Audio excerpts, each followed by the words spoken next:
Haleluya, shalom. Shalom. Haleluya. Satu hari yang harus kita khususkan untuk boleh menyenangkan hati Tuhan, yaitu hari Sabat, di mana kita boleh berkumpul untuk mengisi hati dan jiwa kita dengan firman-Nya. Kita kan setiap hari boleh makan ya, makanan jasmani kita, nasi apa segala macam boleh kita makan. Tapi setiap hari Sabat kita perlu makanan rohani kita, yaitu roti kehidupan yang saat ini akan kita dengarkan bersama. Mari kita buka di dalam kitab Lukas 4 ayat 16 sampai dengan ayat yang ke-19. Lukas pasal 4 ayat 16 sampai dengan ayat yang ke-19.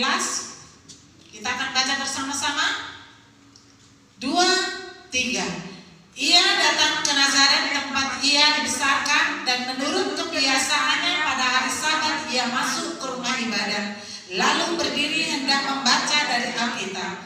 Kepadanya diberikan kitab Nabi Yesaya, dan setelah dibukanya ia menemukan nas di mana ada tertulis, Roh Tuhan ada padaku, oleh sebab ia telah mengurapi aku untuk menyampaikan kabar baik kepada orang-orang miskin, dan ia telah mengutus aku untuk memberitakan pembebasan kepada orang-orang tawanan dan penglihatan bagi orang-orang buta, untuk membebaskan orang-orang yang tertindas, untuk memberitahukan tahun rahmat Tuhan telah datang. Amin. Haleluya. Saudaraku yang dikasihi Tuhan, di ayat ke-16 mengatakan ia datang ke Nazaret, tempat ia dibesarkan, dan menurut kebiasaannya pada hari Sabat ia masuk ke rumah ibadah, lalu berdiri hendak membaca dari Alkitab. Saudaraku yang dikasihi Tuhan, sebagai orang Kristen, orang percaya yang mengaku diri kita adalah pengikut Kristus, seharusnya kita meneladani apa yang dilakukan oleh Tuhan Yesus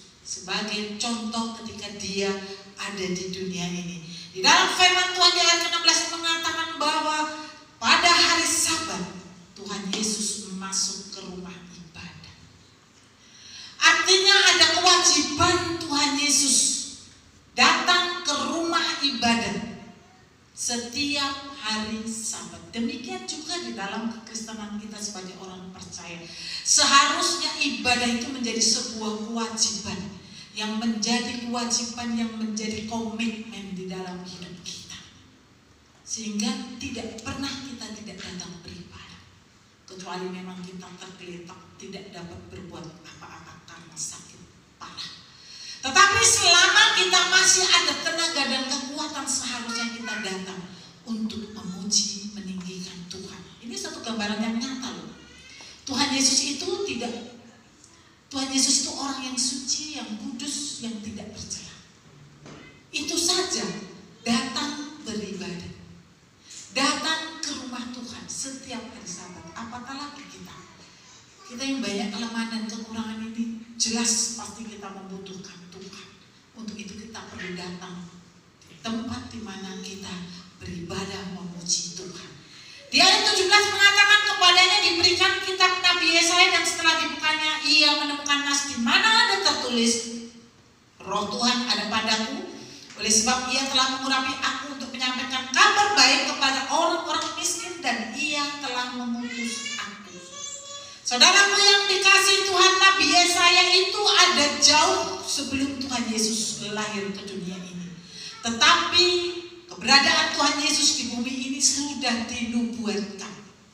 Sudah dinubuatkan oleh Nabi Yesaya bahwa kedatangan Tuhan Yesus itu ke dunia ini membawa misi. Membawa misi yang bersumber daripada Tuhan. Saudaraku yang dikasihi Tuhan, firman Tuhan mengatakan Roh Tuhan ada padaku, oleh sebab ia telah mengurapi aku untuk menyampaikan kabar baik kepada orang-orang miskin, dan ia telah mengutus aku. Saudaraku yang dikasihi Tuhan, ternyata kedatangan Tuhan Yesus ke dunia ini bukan hanya untuk menebus dosa dunia, bukan hanya untuk menyelamatkan. Banyak orang berkata bahwa Tuhan Yesus itu adalah juru selamat, benar ya. Tuhan Yesus itu adalah penebus dosa, benar, 100% itu benar. Tetapi di samping itu ada karya Tuhan yang ingin dikerjakan untuk mengembalikan saudara dan saya kepada misi Tuhan yang awal, yang mula-mula. Saudara pasti tahu ketika Tuhan menciptakan manusia pertama kali, Adam dan Hawa diciptakan sebelum Tuhan beristirahat di hari ke-7. Artinya semua fasilitas sudah disiapkan. Semua fasilitas sudah disediakan supaya apa? Supaya Adam dan Hawa tidak berkekurangan. Supaya Adam dan Hawa hidup berkecukupan. Hidup dengan tidak ada rasa takut, tidak ada rasa cemas. Dia dapat berdampingan dengan segala macam binatang buas. Dia dapat menundukkan semua binatang ini di bawah pengaruh daripada Adam dan Hawa. Ada bilang apa? Binatang itu mengerjakan. Saudaraku yang dikasihi Tuhan, Taman Firdaus yang diciptakan Tuhan untuk Adam dan Hawa itu lengkap segalanya. Tetapi ketika Adam dan Hawa jatuh di dalam dosa, maka semuanya ditutup karena dosa yang dilakukan oleh Adam dan Hawa. Tidak boleh dinikmati lagi oleh Adam dan Hawa semua fasilitas yang sudah dianugerahkan. Adam dan Hawa dibuang keluar dari Taman Firdaus. Oleh karena itu saat ini saudaraku yang dikasihi Tuhan, firman Tuhan berkata, roh Tuhan ada padaku, oleh sebab Ia telah mengurapi aku untuk menyampaikan kabar baik kepada orang-orang miskin. Setelah Adam dan Hawa jatuh dalam dosa, maka banyak orang menjadi miskin. Kenapa? Karena ada penghalang untuk berkat turun atas setiap pribadi manusia, yaitu yang disebut dengan dosa. Saudaraku yang dikasihi Tuhan, dosa itu menghambat berkat bagi kita. Oleh karena itu saat ini firman Tuhan berkata, roh Tuhan ada padaku oleh sebab Ia telah mengurapi aku untuk menyampaikan kabar baik. Kabar baik disampaikan oleh Tuhan. Jadi bukan hanya keselamatan secara jiwa dan roh kita nanti boleh masuk ke dalam kerajaan surga. Tetapi ada juga kabar baik bagaimana Tuhan sanggup merubah kehidupan saudara dan saya. Yang orang berpikirnya bahwa kalau datang beribadah itu hanya untuk kepentingan rohani saja. Ternyata bukan. Ayat yang ada di sini. Jadi kalau orang Kristen masih belum percaya bahwa ada perubahan di dalam kehidupan orang percaya apabila kita menjadi orang yang setia, itu berarti dia belum Kristen. Saudaraku yang dikasihi Tuhan, di sini dikatakan untuk menyampaikan kabar baik. Satu kabar baik itu sering kali ditunggu oleh setiap orang. Mungkin kabar baik dari anaknya, ya, kabar baik dari saudaranya, kabar baik dari orang tuanya. Betapa bahagia dan senangnya kita kalau kita mendapatkan kabar baik dari orang-orang yang kita kasih. Ini kabar baik apa yang diberitakan oleh Tuhan? Di ayat kita lihat di dalam Alkitab kita, di dalam kitab Yesaya 40 ayat yang ke-9. Hai Sion, pembawa kabar baik, naiklah ke atas gunung yang tinggi.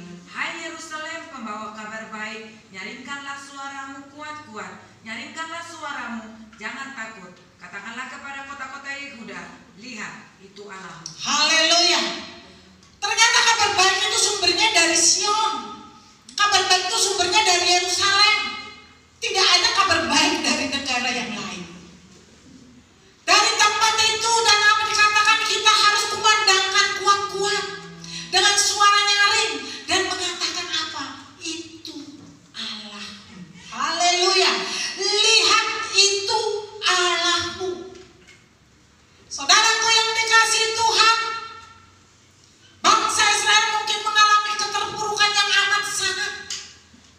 Penderitaan, penindasan sebagai tawanan, seolah-olah tidak ada pengharapan. Tetapi ada kabar baik yang bersumber daripada Sion dan Yerusalem, yaitu yang mengatakan, lihat, itu Allah. Kenapa saudara? Kita harus tahu bahwa ada Allah yang senantiasa siap untuk menolong, membela setiap kita yang percaya kepada Saudaraku yang dikasihi Tuhan, mengabaikan jam ibadah karena mereka merasa ibadah itu tidak terlalu penting. Padahal saudara tahu, sudah membaca tadi kan, bahwa Tuhan Yesus saja datang untuk beribadah di rumah ibadat. Kalau mereka bilang ibadat, ya ibadah. Saudaraku yang dikasih Tuhan, kenapa? Karena Tuhan ingin mengajarkan kepada saudara dan saya bahwa di dalam ibadah itu ada pengajaran-pengajaran yang harus kita kerjakan sebagai anak-anak Tuhan. Alkitab kita ini adalah sumber kehidupan bagi saudara dan saya. Tapi banyak orang Kristen mengabaikan Alkitab ini. Alkitab ini hanya menjadi pajangan di rumahnya. Tidak pernah dibuka, tidak pernah dipelajari atau direnungkan. Padahal firman Tuhan berkata, renungkanlah firman siang hari, malam hari.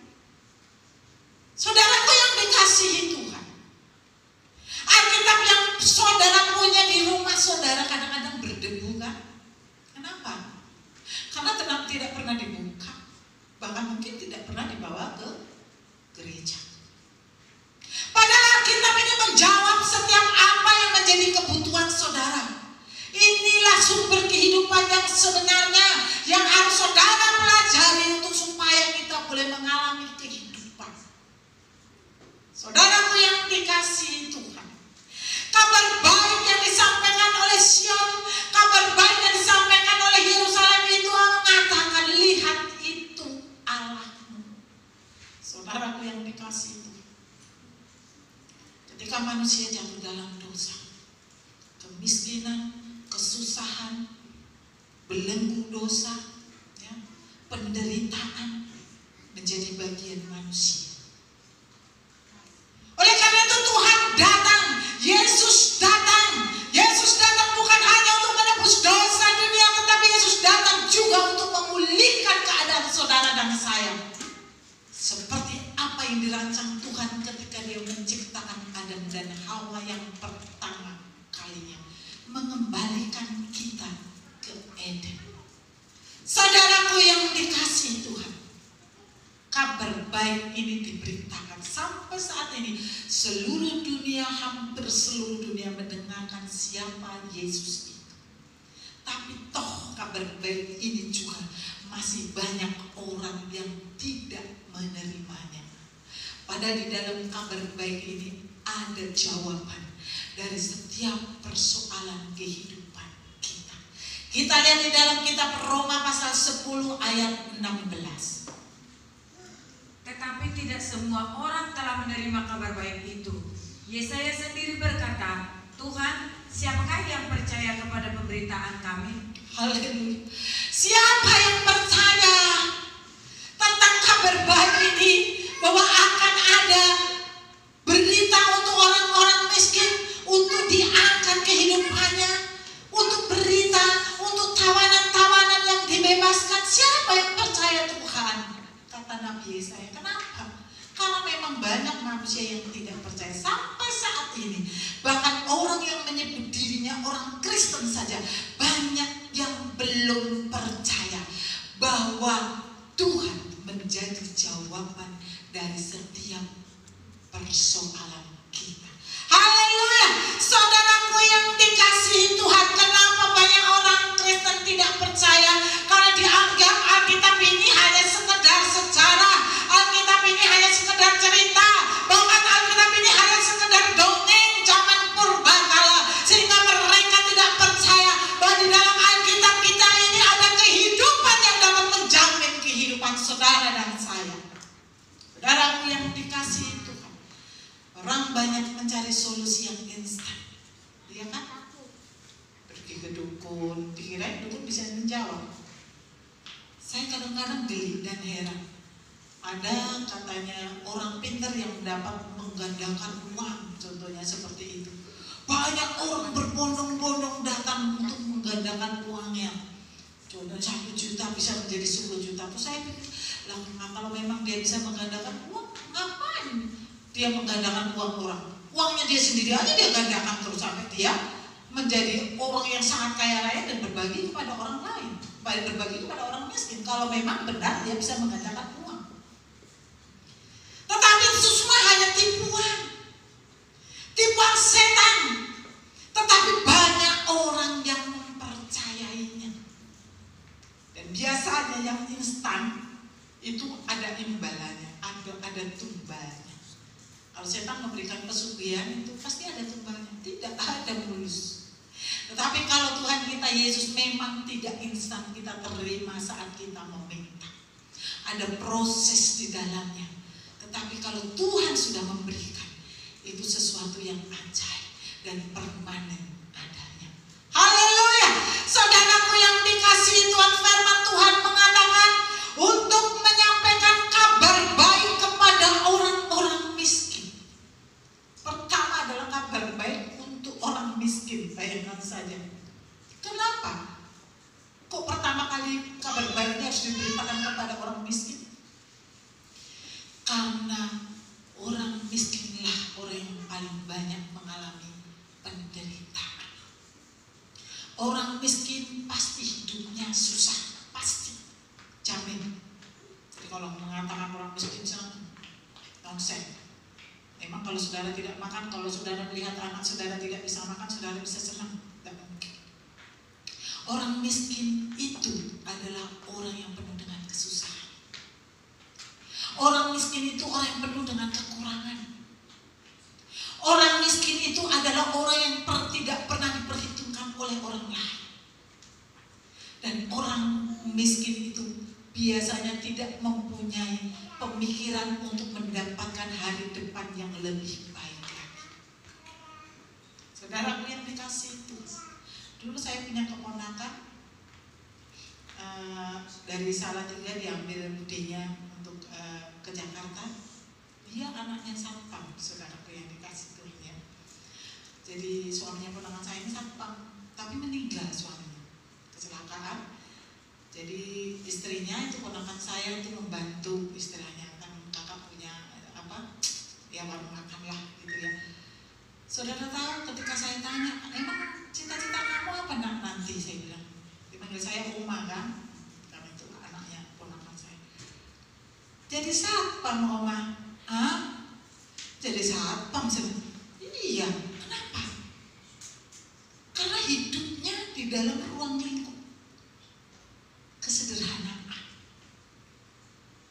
yang membuat anak ini juga tidak mempunyai pikiran bahwa dia akan mencapai sesuatu yang lebih baik. Itu adalah gambaran daripada orang miskin. Saudaraku yang dikasihi Tuhan, maka kabar baik yang pertama kali ditujukan oleh Tuhan adalah kepada orang-orang miskin. Karena orang-orang miskin inilah yang perlu ditolong, orang-orang miskin inilah perlu dibebaskan, orang-orang miskinlah yang perlu diangkat supaya mereka tahu bahwa ada Tuhan. Saudaraku yang dikasihi Tuhan, saat ini firman Tuhan berkata Tuhan Yesus datang ke dunia ini untuk menyampaikan kabar baik. Yang pertama kali adalah kepada orang-orang miskin. Bahwa ternyata ada masa depan, ada pengharapan, ada perubahan yang sanggup dikerjakan oleh Tuhan apabila dia mau datang dan ikut Tuhan. Oleh karena itu saat pagi siang hari ini, jangan engkau bercokol kepada kemiskinanmu, jangan engkau tinggal dalam zona nyaman dalam kemiskinanmu, tapi engkau harus keluar, engkau harus bangkit, engkau harus lari, engkau harus kejar yang namanya Yesus yang kita sembah pagi hari ini. Tuhan Yesus kan tidak lari, kenapa kita kejar? Gambaran kejar itu artinya ada usahamu semaksimal mungkin untuk engkau mendapatkan Yesus. Karena ketika engkau mendapatkan Yesus, maka akan terjadi perubahan di dalam hidupmu. Maka puji mengatakan, yang miskin berkata ku kaya. Dari mana yang miskin bisa berkata ku kaya? Karena ada janji Tuhan. Ada janji Tuhan yang akan dikerjakan. Mungkin dia berkata, kenapa kami harus kejar Tuhan Yesus? Kami kan Kristen. Dari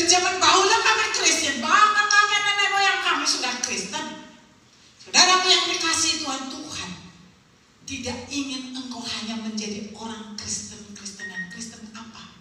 Yang sekarang ada menjadi identitasmu. Kristen KTP atau Kristen keturunan. Tuhan tak mau yang itu. Saudara harus menjadi Kristen yang murni, yaitu Kristen di mana engkau benar-benar menjadi pengikut Kristus, meneladani Kristus, mengikuti peraturannya, supaya engkau mendapatkan jaminan daripada janji Tuhan tergenapi dalam hidup saudara dan saya. Saudaraku yang dikasihi Tuhan, mungkin kita berkata, loh, kenapa mesti begitu? Karena orang Kristen ini banyak mulutnya doang mengaku dirinya Kristen, tetapi sikap, karakter, perbuatannya tidak ada perubahan. Lihat di dalam kitab Matius 15 ayat yang ke-8. Bangsa ini memuliakan aku dengan bibirnya, padahal hatinya jauh daripada aku. Haleluya. Siapa mereka? Siapa yang memuliakan Tuhan kalau bukan orang Kristen? Tetapi mereka memuliakan Tuhannya dengan mulutnya, dengan bibirnya, tidak dengan hatinya. Tuhan mau perkataan dan perbuatan kita sejalan, yaitu memuliakan Tuhan. Itu yang namanya Kristen. Bukan turunan, bukan KTP yang dilihat Tuhan. Saudaraku yang dikasihi Tuhan, kita lihat banyak sekali kan daerah-daerah Kristen justru banyak yang menolak. Kenapa? Karena mereka belum tahu, mereka belum mengenal secara pribadi bagaimana sebenarnya Tuhan yang kita sembah pagi hari ini adalah Tuhan yang luar biasa, Tuhan yang hebat, Tuhan yang sanggup mengangkat hidupmu.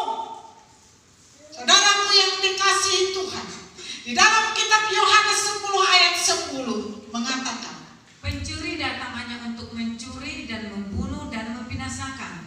Aku datang supaya mereka mempunyai hidup dan mempunyainya dalam segala kelimpahan. haleluya. Kalau engkau ingin keluar dari kemiskinanmu, tadi sudah saya katakan Adam dan Hawa jatuh dalam dosa karena perbuatan iblis, maka segala kelimpahan dan kecukupan yang dimilikinya diputus oleh Tuhan. Itu adalah pekerjaan iblis. Pencuri itu membinasakan, mencuri, membinasakan, pekerjaan setan itu semua. Tetapi Tuhan tahu bahwa ada pekerjaan Dia untuk menghancurkan pekerjaan setan itu, maka Dia datang.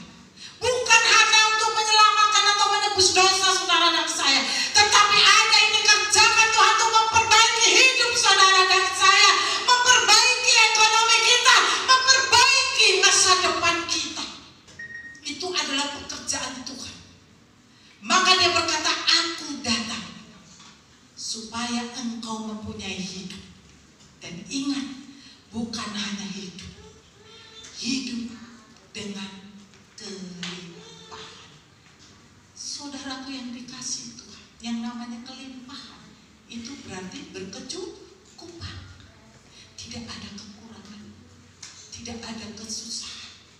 Saudaraku yang dikasihi Tuhan, itu adalah janji Tuhan buat saudara dan saya.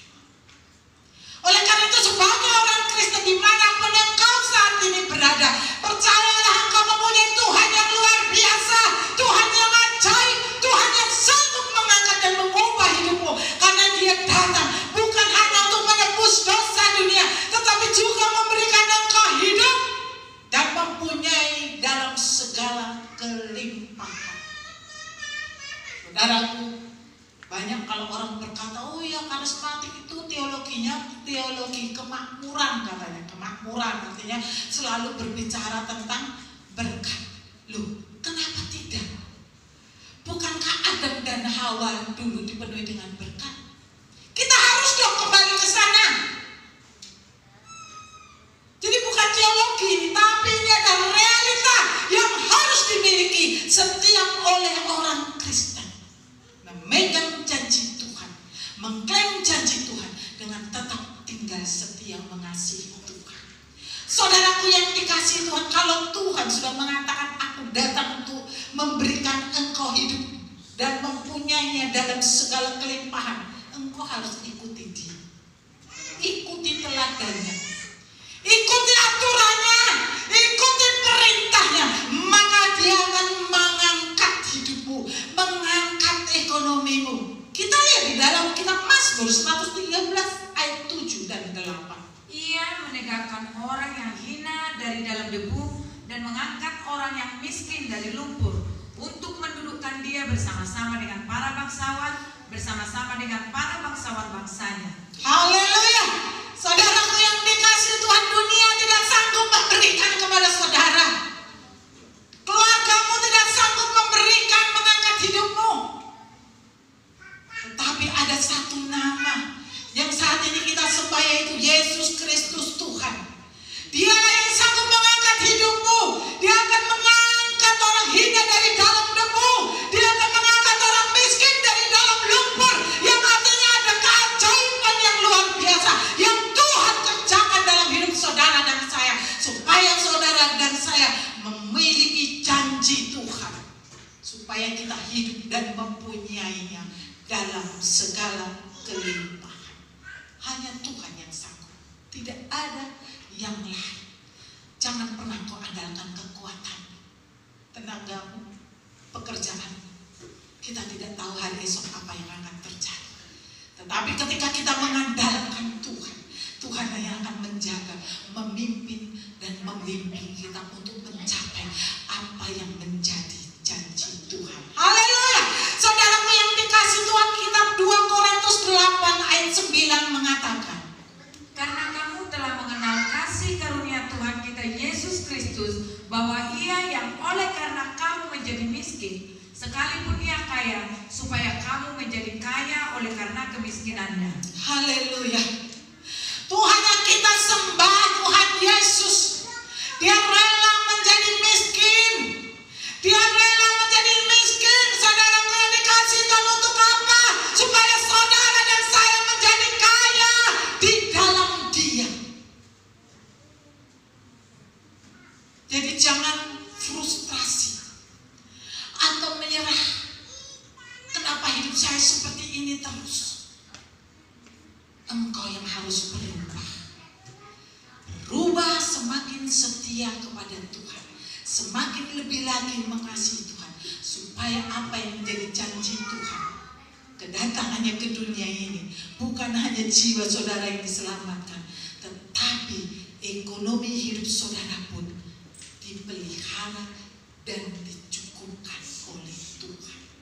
Saudaraku yang dikasihi Tuhan, itu adalah janji Tuhan. Sekali lagi saya ingin sampaikan, janji Tuhan tidak ada yang tidak digenapi. Semua digenapi. Kuncinya sekarang tergantung di tangan saudara. Maukah engkau ikut Tuhan? Ikut bukan hanya sekedar ikut-ikut, ikut meneladani, ikut aturan Tuhan, supaya apa? Janji Tuhan tergenapi dalam hidup saudara dan saya. Saudaraku yang dikasihi Tuhan, bukan hanya kepada orang-orang miskin kabar baik itu, tetapi di ayat ke-19 mengatakan untuk memberitakan pembebasan kepada orang-orang tawanan. Setelah Adam dan Hawa jatuh dalam dosa, kita ini tawanan dosa. Kita ini hidup di dalam belenggu dosa. Kita hidup dengan kemiskinan, kita hidup dengan kesusahan, kita hidup dengan penderitaan. Karena apa?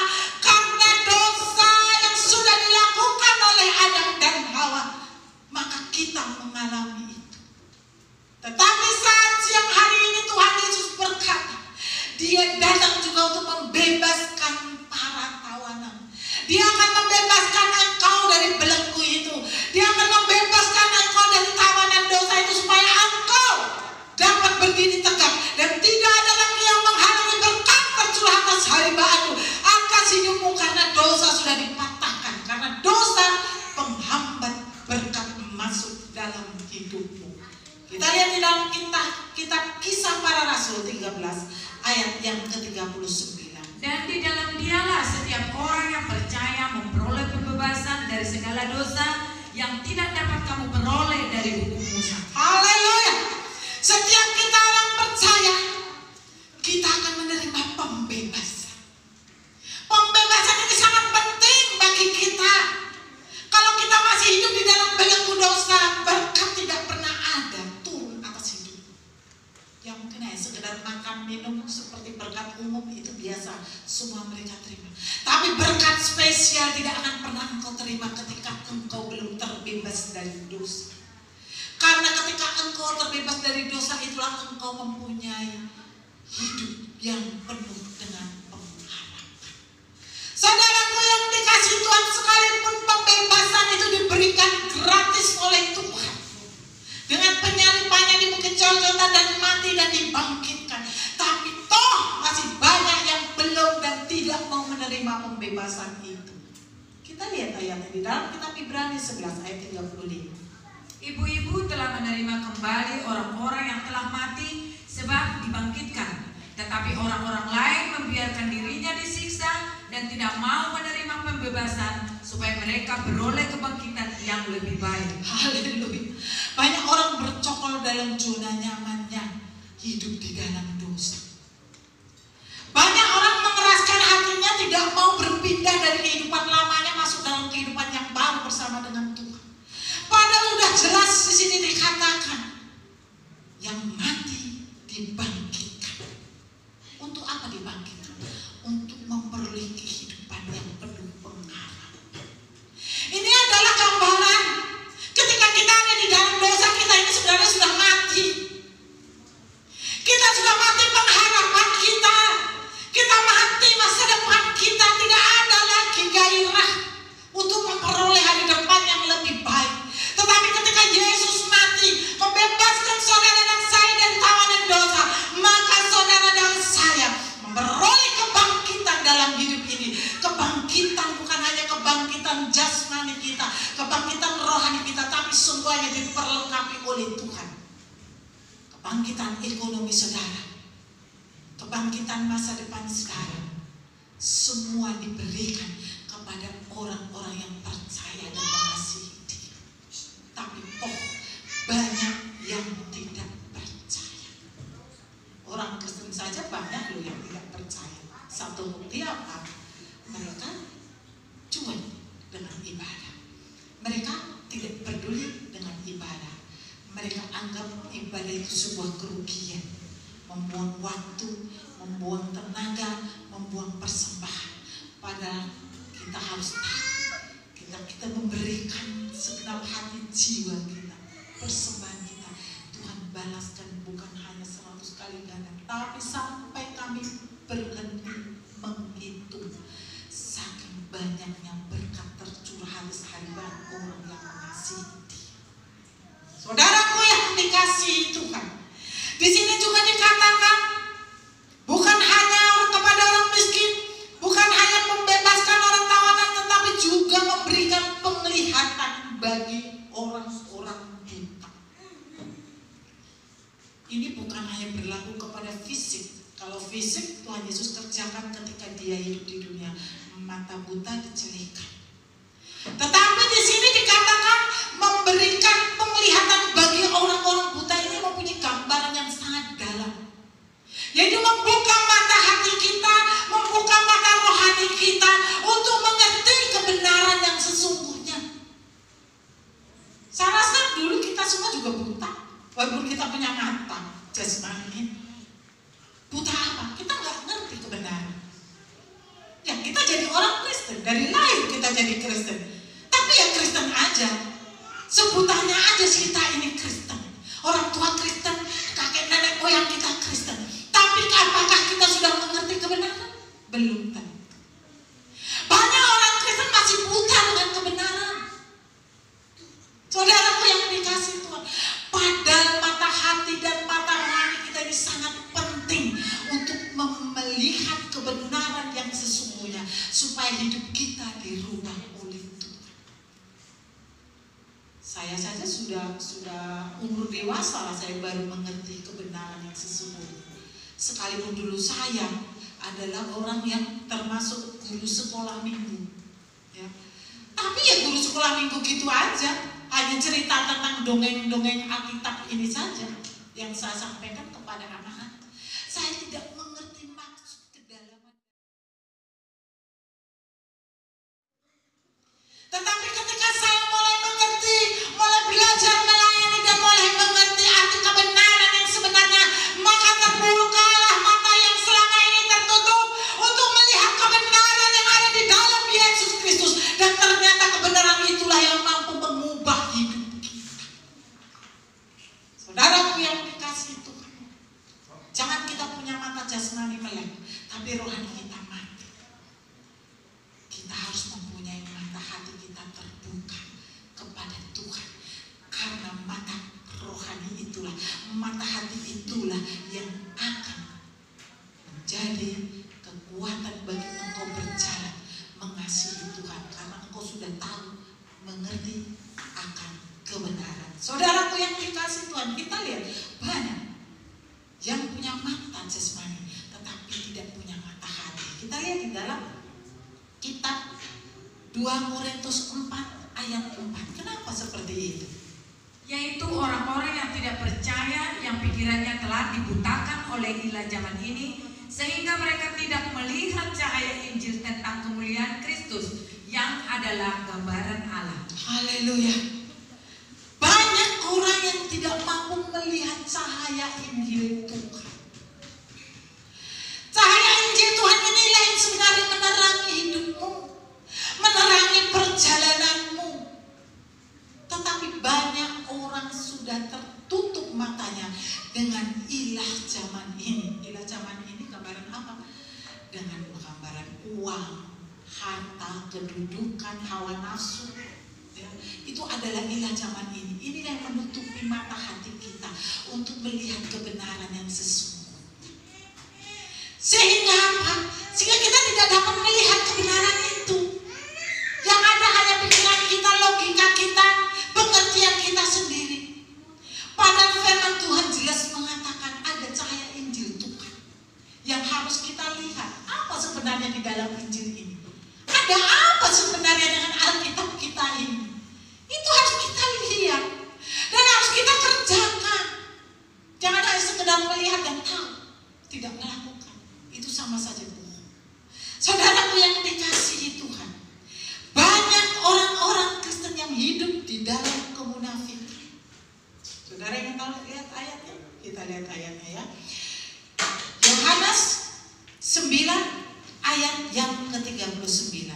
Kata Yesus, "Aku datang ke dalam dunia untuk menghakimi, supaya barang siapa yang tidak melihat dapat melihat, dan supaya barang siapa yang dapat melihat menjadi buta." Haleluya. Tuhan Yesus datang untuk menghakimi, tetapi supaya apa? Supaya yang tidak dapat melihat selama ini dapat melihat. Dulu kita adalah orang yang buta, yang tidak tahu kebenaran. Tetapi ketika kita mau datang, kita mau memberikan hati kita kepada Tuhan, maka Tuhan membuka mata hati kita untuk melihat kebenaran yang sesungguhnya, sehingga kita masuk di dalam rencana Tuhan. Tapi banyak orang yang sudah tahu kebenaran, tetapi mereka tidak melakukannya. Ada kemunafikan di dalam hidupnya. Firman Tuhan berkata, yang melihat akan dibutakan. Kenapa? Karena mereka sudah tahu kebenaran, tapi mereka tidak mau melakukan. Saudaraku yang dikasihi Tuhan, jangan sampai itu terjadi dalam hidup saudara dan saya. Kalau kita sudah mengenal dan mengetahui kebenaran, lakukanlah. Supaya mata kita tetap terbuka untuk Tuhan. Melihat kebenarannya, melihat janjinya, melihat perbuatan tangan yang begitu luar biasa dalam hidup kita. Saudaraku yang dikasihi Tuhan, di sini juga dikatakan untuk membebaskan orang-orang yang tertindas. Orang yang tertindas itu biasanya seperti budak, ya, budak itu biasanya ditindas. Ya, budak apalagi budak belian, zaman dulu masih banyak budak belian ya, diperjualbelikan manusia untuk menjadi budak. Itu biasanya hidup mereka sangat menderita. Saudaraku yang dikasihi Tuhan, di sini firman Tuhan mengatakan bahwa Tuhan Yesus datang juga untuk membebaskan orang-orang yang tertindas. Kenapa manusia kadang-kadang mengalami penindasan ini? Kita harus tahu kenapa. Kenapa manusia ini sering mengalami penindasan? Mari kita lihat di dalam kitab Mazmur 119 ayat 67 dan Mazmur 119 ayat yang ke-71. Sebelum aku tertindas, aku menyimpang, tetapi sekarang aku berpegang pada janjimu bahwa aku tertindas itu baik bagiku, supaya aku belajar ketetapan-ketetapanmu. Haleluya. Ketika kita menyimpang, sebelum ditindas, karena aku menyimpang. Ketika kita menyimpang dari kebenaran, maka penindasan pasti akan terjadi dalam hidup kita. Jadi jangan pernah menyimpang. Kalau saudara berjalan di rel, sering saya katakan, berjalanlah dalam rel kebenaran terus, maka engkau akan sampai kepada tujuan. Tapi ketika engkau membelokkan setirmu ke kiri, pasti gerbong keretamu akan jatuh. Kau akan mengalami penindasan. Maka Daud mengatakan, penindasan itu baik bagiku, supaya aku belajar tentang ketetapan. Saudaraku yang dikasihi Tuhan, kita harus seperti Raja Daud. Kalau ada penindasan, ada persoalan, ada masalah yang terjadi dalam hidup kita, kita katakan terima kasih Tuhan. Persoalan yang terjadi dalam hidup saya ini baik adanya, supaya membuat saya semakin dekat kepada Tuhan, supaya saya semakin mencari Tuhan, supaya saya semakin belajar tentang kebenaran firman Tuhan. Itu seharusnya dilakukan oleh setiap orang Kristen, bukan justru mengeluh, menggerutu, bahkan menghakimi Tuhan. Tuhan mah gak adil, Tuhan mah gak sayang. Padahal sebenarnya apa yang kita lakukanlah maka terjadi penindasan itu. Tapi saat siang hari ini Tuhan Yesus mengatakan, aku juga akan membebaskan orang-orang yang tertindas.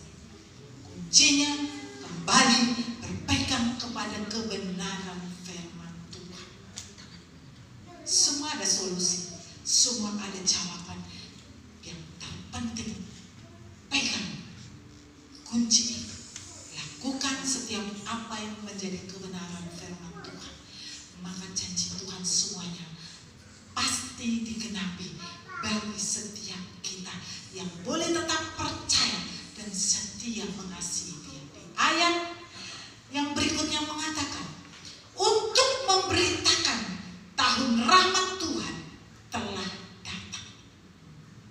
Ketika Tuhan Yesus lahir ke bumi ini, ketika Tuhan Yesus datang ke dunia ini, tahun anugerah, tahun rahmat itu adalah tahun anugerah, sudah datang kepada setiap kita yang mau percaya kepada-Nya.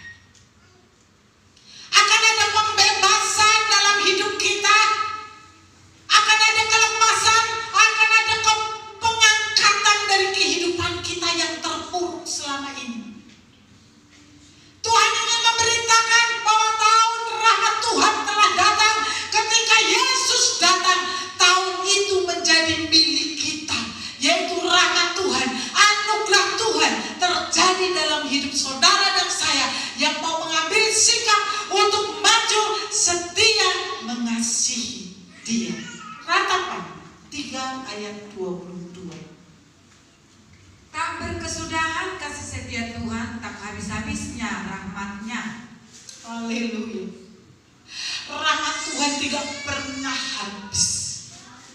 Bahkan kasih setia Tuhan tidak berkesudahan. Artinya itu akan menjadi bagian saudara dan saya yang boleh tetap berjalan setia mengasihi Dia. Dia akan mendukung engkau, menggendong engkau melewati berbagai persoalan yang terjadi. Kalau ada got yang cukup lebar, saya mau bertanya, kalau engkau membawa anakmu yang kecil yang tidak mampu melewati selokan atau got itu, apa yang kau lakukan? Apakah engkau membiarkan anakmu itu melompat sendiri? Tidak.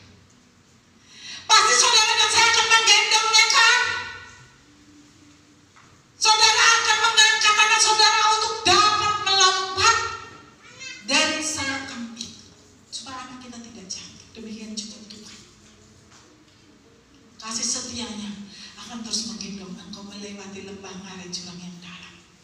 Dia akan menyertai engkau sampai kesudahan.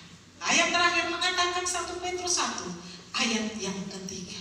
Terpujilah Allah dan Bapa Tuhan kita Yesus Kristus, yang karena rahmat-Nya yang besar telah melahirkan kita kembali oleh kebangkitan Yesus Kristus dari antara orang mati kepada suatu hidup yang penuh pengharapan. Haleluya. Di sini dikatakan karena rahmat-Nya yang begitu besar telah melahirkan kita kembali oleh kebangkitan Yesus Kristus dari antara orang mati kepada suatu hidup yang penuh pengharapan.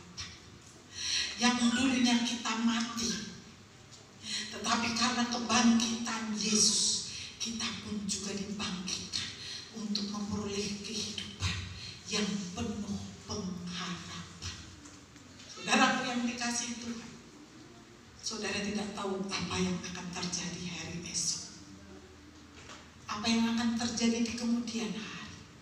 Tetapi satu hal, ketika engkau menjadikan Tuhan Yesus menjadi Tuhan di dalam hidupmu, menjadi Tuhan di dalam rumah tanggamu, menjadi Tuhan di dalam ekonomimu, menjadi Tuhan dalam setiap usaha dan pekerjaanmu, percayalah akan ada kebangkitan, ada kebaruan yang dikerjakan Tuhan untuk mengangkat hidupmu, supaya engkau memperoleh janji Tuhan, yaitu hidup yang penuh kelimpahan dan tentunya masa depan yang penuh pengharapan. Amin. Haleluya. Saudara yang dikasihi Tuhan, marilah kita pulang dengan membawa berkat, damai sejahtera sukacita daripada Allah Bapa, kasih sayang daripada Tuhan Yesus Kristus, penyertaan daripada Roh Kudus saat ini sampai kedatangan Tuhan Yesus yang kedua kalinya, menjemput kita yang tetap tinggal setia dan percaya kepadanya. Bapa, terima kasih.